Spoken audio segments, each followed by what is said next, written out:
Pada akhir abad ke-19, di sebuah desa kecil bernama Winongo, desa ini yang terletak di wilayah Madiun, dikelilingi oleh pemandangan alam yang asri, di mana keheningan dan kedamaian pedesaan menjadi ciri utamanya.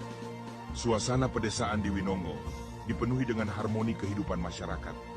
Penduduknya hidup dalam kebersamaan, gotong royong, dan kesederhanaan. Di tengah-tengah hiruk-pikuk penjajahan dan ketidakpastian, seorang pria sederhana namun bijaksana berjuang untuk menanamkan nilai-nilai luhur kepada bangsanya.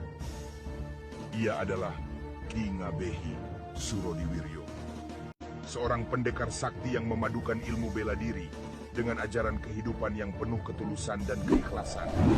Ki Surodiwiryo bukan hanya ahli dalam olah kanuragan, namun juga pemikir yang mendalami makna kehidupan dan spiritualitas. Dengan tekad bulat, ia mendirikan perguruan Setia Hati.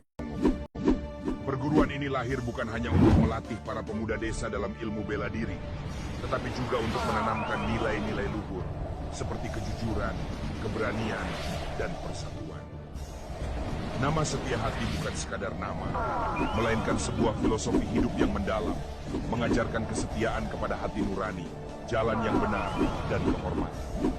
Dalam setiap gerakan, Setia Hati mengandung makna filosofis yang mengajak murid-muridnya untuk selalu ingat pada asal-usul mereka sebagai manusia yang harus menjunjung tinggi kemuliaan hati.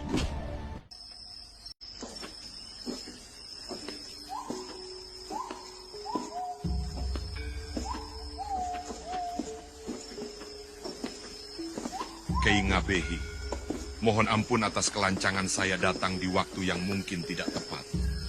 Namun, saya ingin memohon petuah dan ilmu. Harjo, anakku, apa yang membuat hatimu gundah hingga engkau datang ke sini? Ini, katakanlah, aku akan mendengarkan. Ki, saya telah lama belajar tentang ilmu Setia Hati yang Ki Ngabehi ajarkan. Bukan hanya sekadar olah fisik, tapi lebih dalam lagi. Filsafat tentang kehidupan, kesetiaan pada kebenaran, dan kehormatan. Saya mulai menyadari bahwa ilmu ini lebih dari sekadar ilmu bela diri. Ini adalah jalan hidup, sebuah filosofi yang bisa menjadi pedoman untuk berjuang melawan kezaliman. Kau benar, Harjo. Ilmu Setia Hati bukan hanya soal kekuatan fisik. Ia mengajarkan kita untuk setia pada hati kita, pada kebenaran, dan pada tujuan hidup. Kesetiaan itu tidak dapat dibeli atau ditukar dengan apapun. Itu adalah kehormatan yang lebih tinggi daripada emas atau kedudukan. Dan dalam perjuangan, Setia Hati adalah senjata terkuat kita. Itulah yang saya rasakan, Ki Ngabehi. Namun hari ini hati saya semakin resah melihat bagaimana Belanda terus menekan rakyat kita. Menjajah tanah air yang seharusnya menjadi milik kita. Setiap hari saya melihat orang-orang diperlakukan tidak adil.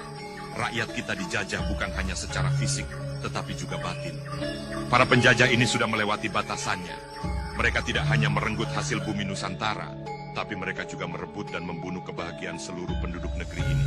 Banyak para wanita yang menjadi janda, karena para suami mereka dipaksa untuk bekerja, tanpa imbalan dan diperlakukan semena-mena. Tidak sedikit semena-mena. Tidak sedikit dari mereka yang akhirnya terbunuh dan tewas.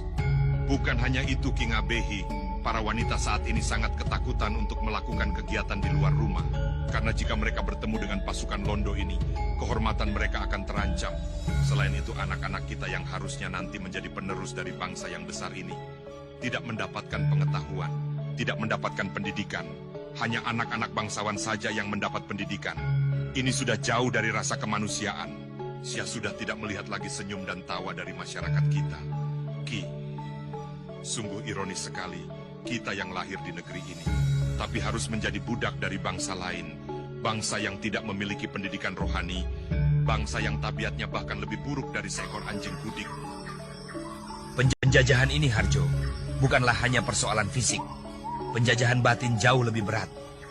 Saat seseorang kehilangan rasa percaya diri, kehilangan jati diri, di sanalah penjajahan yang sebenarnya terjadi.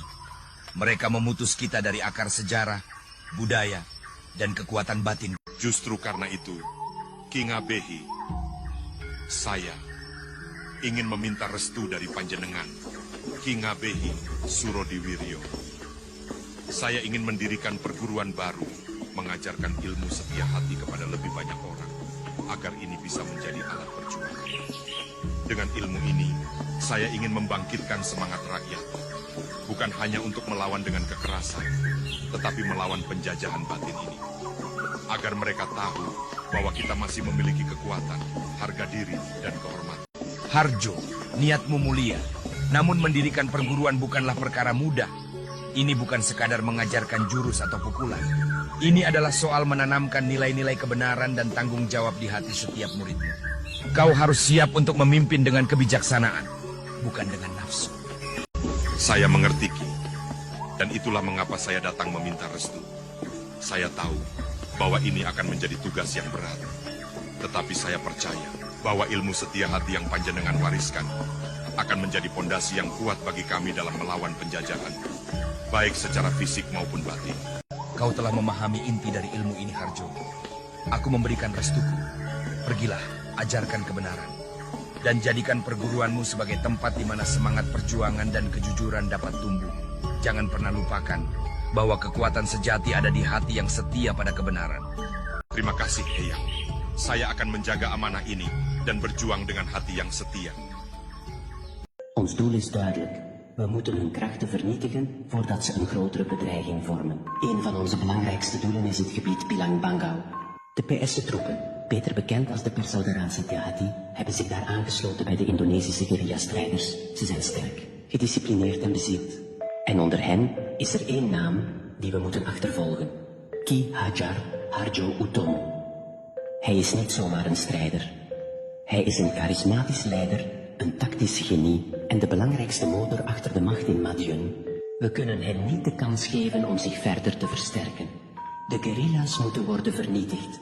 En Ki Hajar Harjo Utomo, hij moet worden uitgeschakeld, levend of dood. Er is geen ruimte voor twijfel. We zullen het gebied schoonvegen met al het geweld dat we hebben. Een van onze belangrijkste doelen is het gebied Pilang Bangau. De PSC-troepen, beter bekend als de Persaudaraan Setia-Hati. En onder hen is er één naam die we moeten achtervolgen. Ki Hajar Harjo Utomo. Hij is niet zomaar een strijder. Hij is een charismatisch leider. Geen genade voor de vijand. De overwinning is van ons. Voorwaarts!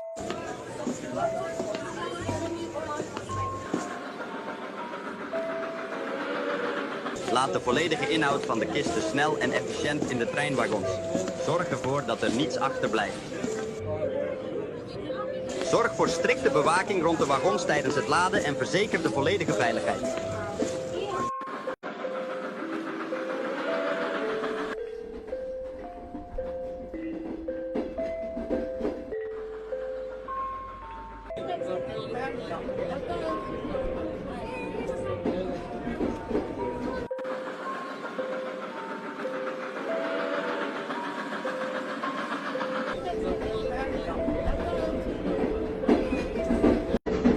Menurut kabar yang diterima, kereta Londo yang membawa persenjataan dari Solo hampir melewati Madiun.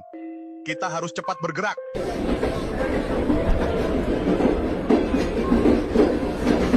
Semua kadang PSC sudah siap di pos masing-masing, Kang Mas Sutomo. Para pasukan gerilyawan dari Semarang dan murid-murid Kang Mas Idris Kediri juga sudah bergabung.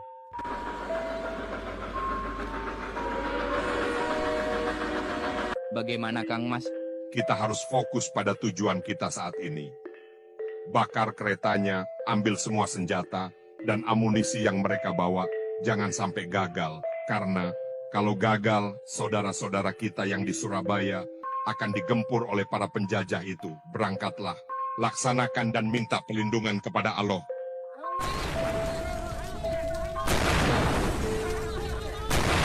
Aanval, ze komen.